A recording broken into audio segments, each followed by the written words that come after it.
তুমি যতই ভালো হও, ভুল চোখে কখনো ভালো ধরা দেয় না। যে ব্যক্তি তার মা বাবার সেবা করার সুযোগ পায়, তার চেয়ে সৌভাগ্যবান ব্যক্তি আর পৃথিবীতে কেউ হয় না। এটাই বাস্তব। সবাই মা বাবার সেবা করার সুযোগ পায় না। যিনি পান, তিনি অবশ্যই জান্নাত পেয়ে গেলেন পৃথিবী থেকেই।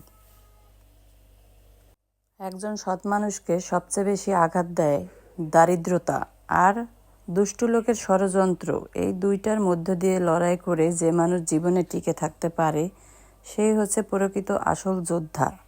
সৎ মানুষের জীবনে কষ্টই বেশি। আপনার পতনের জন্য জীবনে কারো অভিশাপের দরকার নেই। যাদেরকে আপনি অন্যায়ভাবে ঠকিয়েছেন এবং কষ্ট দিয়েছেন, তাদের দীর্ঘশ্বাসেই আপনার জীবনের ক্ষতি কারণ হয়ে দাঁড়াবে একদিন।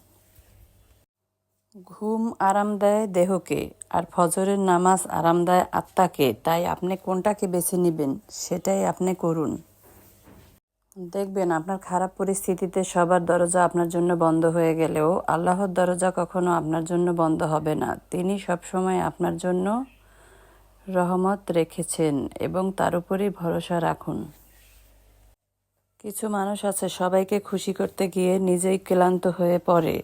এটা ঠিক না। অবশ্যই নিজে শান্ত থাকুন এবং ভালো থাকার চেষ্টা করুন। নিজে ভালো না থাকলে পৃথিবীতে কেউই আপনাকে কোনো কিছুর জন্য জিজ্ঞাসা করতে আসবে না আপনার খারাপ সময়ে। এটাই বাস্তব।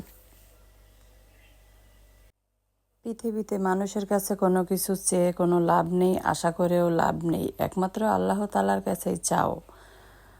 কান্না করে চাও, জায়নামাজে নামাজ পড়ে দোয়া করে চাও, যেভাবেই চাও, শুধু তার কাছেই চাও।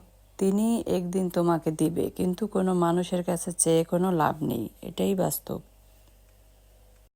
অনেকে বলে ভালোবাসা করার আগে ভাবতে হয়।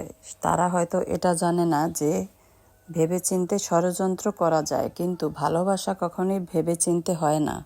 এটা একান্তই মনের ব্যাপার, হঠাৎ করেই হয়ে যায়। নেক সন্তান যদি তার বাবা মায়ের জন্য দোয়া করে, সে দোয়া খুব তাড়াতাড়ি আল্লাহ তাআলার কাছে কবুল হয়। অনেকে বলে আমি বদলে গেছি। না, আমি তো বদলাইনি। শুধু আমি বুঝতে চেয়েছি আসলে কার কাছে আমার মূল্য কতটুকু। সম্পর্ক হচ্ছে একটা পাখির মতো। তুমি যত শক্ত করে চেপে ধরবে, সে তত তাড়াতাড়ি মৃত্যুবরণ করবে। আর যদি খুব হালকা করে ধরো, তাহলে সেটা উড়ে যাবে।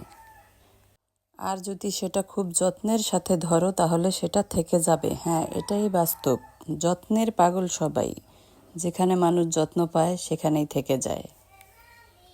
সব আঘাতের প্রতিশোধ নিতে নেই। কিছু আঘাত উপরওয়ালার কাছেই ছেড়ে দিতে হয়। হ্যাঁ। আর স্বামী স্ত্রীর মধ্যে যে ব্যক্তি দেয়াল তৈরি করে, তাকে উপরওয়ালা যেন কখনোই ক্ষমা না করে। এটা খুবই একটা ভয়ানক ব্যাপার। যার একটি কন্যা সন্তান আছে, সে যেন অহংকার করে, কারণ তা জান্নাত তার ঘরে আছে। হ্যাঁ, এটাই বাস্তব।